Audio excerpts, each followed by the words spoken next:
Hello, hello, hello. So I'm back to do a quick review of the Love After Lockup, Life After Lockup, Season 3, Episode 46. I don't know what the title of the show is called, but it was a hot mess. So let's go ahead and get into it.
I have no idea if it is my internet or if it's StreamYard, but there is some kind of delay, and that music was not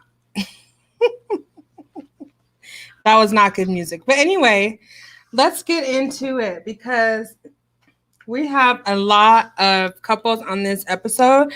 Now, this is Life After Lockup. All these couples came from Love After Lockup. So we have Brittany and Marcelino, Sean, Sarah, Kelly, and Destiny. They're a whole quadruple thing going on. Deontay, Nicole, and Tia, Lacey, Shane, and John. But anyway, you guys know who the couples are. I don't need to read down the list. Let's just get into what they showed in the show last night. So we have Brittany and Marcelino. Now we know that Brittany, let me see if I can find a picture of them. So we know Brittany is a recovering addict, and her mom also, and her mom almost caused her marriage to really go up in shambles. But anyway, my phone is.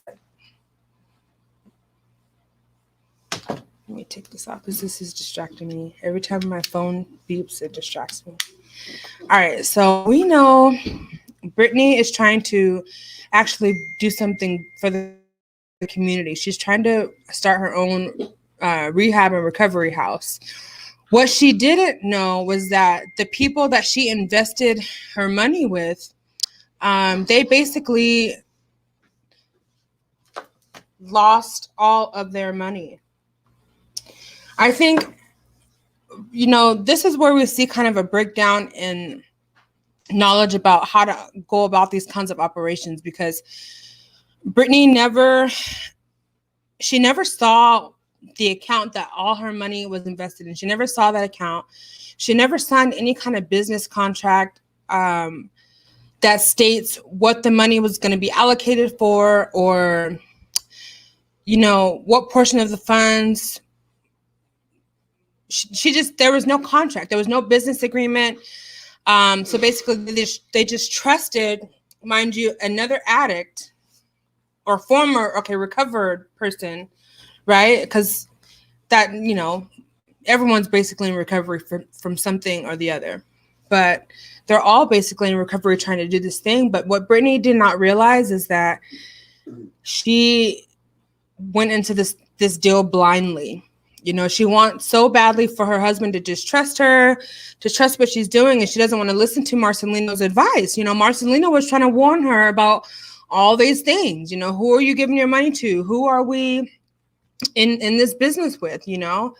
Marcelino kind of was in the dark. But I feel like if Brittany would have kind of confided in Mars about her dealings, they wouldn't have lost all their investment.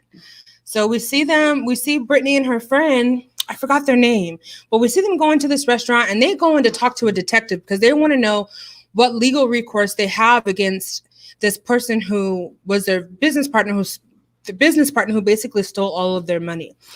I think they said there was $80,000 in the account. And now all of a sudden, the person, Robert, is long gone. No one can get in contact with him. He's basically, flown to the moon with all their money. Who knows what he's doing with it? And so Brittany has a sinking feeling in her stomach because now she has got to come clean. She's got to come clean with her husband and let him know that she basically fumbled the bag. So that, I guess we'll see that in the next episode, that conversation that she's going to have with Marcelino. I have a feeling that Marcelino is going to be highly upset, and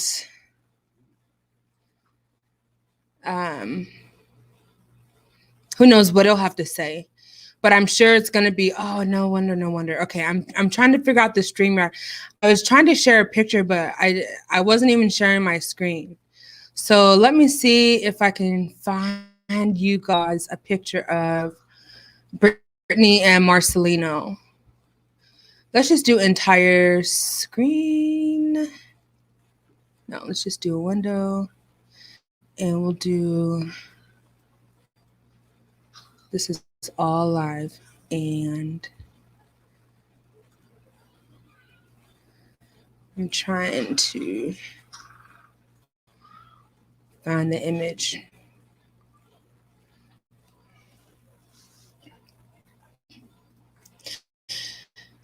So here they are, Brittany and Mars.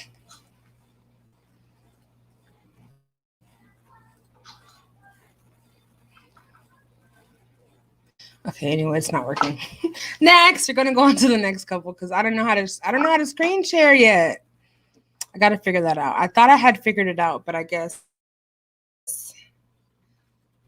not.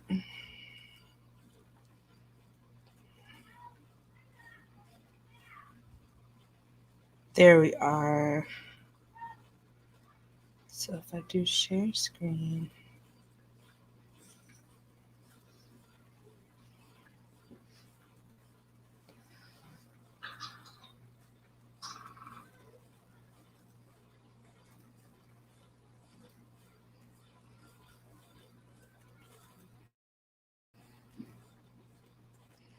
There they are.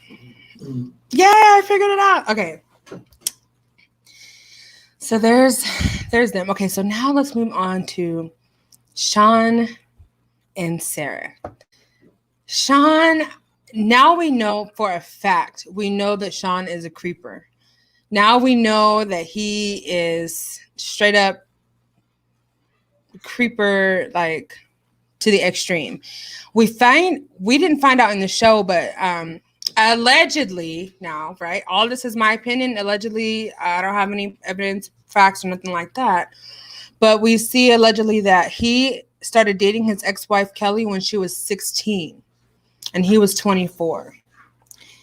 I'm wondering, where were Kelly's parents when they were supposedly dating? I'm wondering, how that really even happened. But evidently, he and Kelly got pregnant when they were 16, and he was 24. So I don't know. He's very, very, very creepy. He keeps going to these prison websites to find inmates to date. I don't understand. Like, I mean, I do understand kind of, but not really. I mean, I know people, want to try different things, but when one or two or three, don't work out, the definition of insanity is doing something over and over again when there's no, good results. What is it? When you do something over and over again and you get the same results, but you were expecting different, that's kind of, I don't know. It's kind of suspect. But we see his girlfriend, Sarah, who's getting out of prison. She's been locked up for 6 years. What's interesting about Sean and Sarah is Sean decides to pick up and move across the country to a place he has no idea. He quit his job. He up and left for this woman coming out of prison. He's never met her in real life.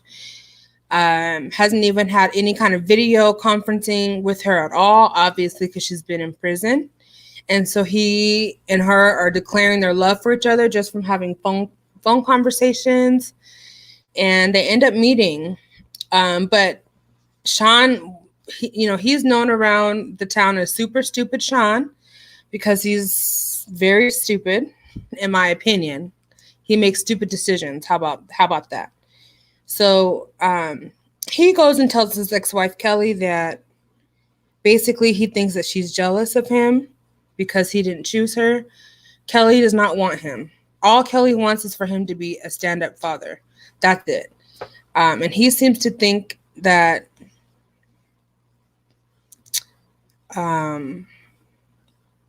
having contact with his kids once is decent, but it's not, especially when they're young. So next we have Lacey. No, we didn't see Lacey and Shane in this episode, but we do see Brittany and Ray. I really like Brittany and Ray. I think that they're going to do really well. I think that Ray has such a supportive family, and that is, I think, really going to act as a protective factor for him and probably help him stay out of prison, hopefully, because he has a lot of support. He finally got his ankle monitor off. He's finally, he got a job, like, I think within 3 weeks of getting out of prison, which is really good.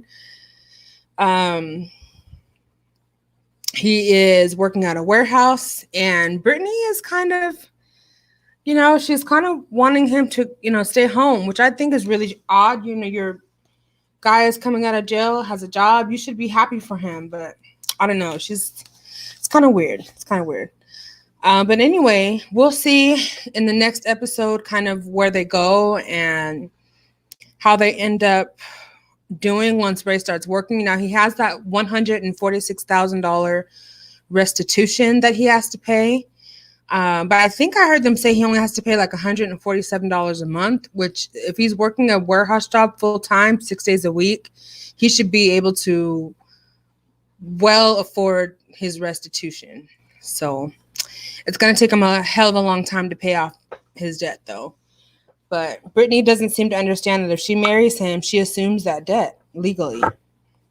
So if she wants to rush into marriage, she needs to understand that she's also rushing into $146,000 in debt, okay, to the federal government. So let's see in the next episode what they end up doing and go from there. So they did not show Lisa and Stan. I think it's Lisa, Stan, and then Toupee, because that Toupee always has a say. It's always moving up and down. It's always flopping around. And so we didn't hear from them in this last episode, but we did see Amber searching for Puppy. We did see that in this episode. Now, this fan club of Life After Lockup, Love After Lockup, we already can kind of tell that Amber is just trying to stick around for the clout, I guess you could say. With nothing wrong with it. Nothing wrong with that. But no one's really interested in what Amber has to say. We all want to see what's Puppy up to. We all like, somehow we have a soft heart for Puppy. So we want to see how Puppy's doing. We want to see if she's still clean and sober, if she's still kind of, struggling with that. We want to see how she's doing, because we haven't heard anything about her. I think she got arrested once after her original release, but no one's heard anything since. So we're just curious to see, you know, what's going on. Is she with a guy? Is she with the girl? Is she working? Is she just trying to stay off the radar a little bit, or what's going on? We just want to know. So I guess Amber is still with her guy. What's his name? Sammy. I guess she's still with him. So yeah, we kind of didn't get to see much of Amber and Puppy. We did see Amber like trying to look for her, but they didn't show that she found her. They went kind of stalking around a house that Puppy's mom gave Amber, like an address that I guess Puppy was last known to be staying. But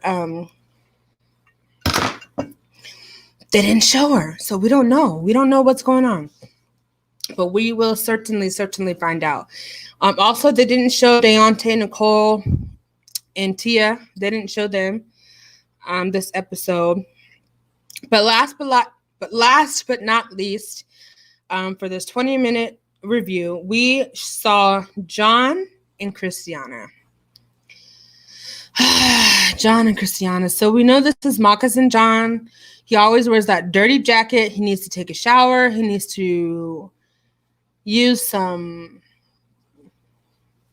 detergents. He needs to do something because his hygiene is really off. You can just tell. You can just tell. And Christiana is not happy. In all of the clips that they show with him and Christiana, you can tell Christiana is she's just not happy. You know, allegedly, she's not happy.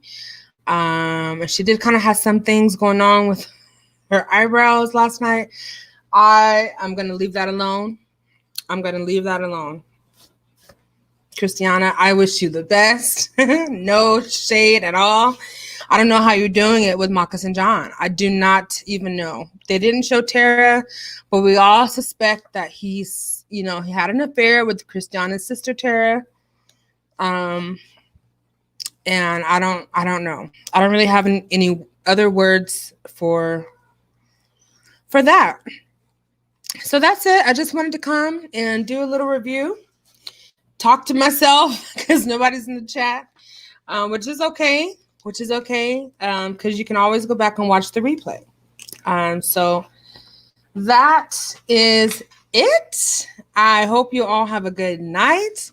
I meant to try to show some pictures of these cast members while I was talking, but I'm still learning how to do this StreamYard and how to do this live broadcast. So yeah, that's it. You guys have a great night.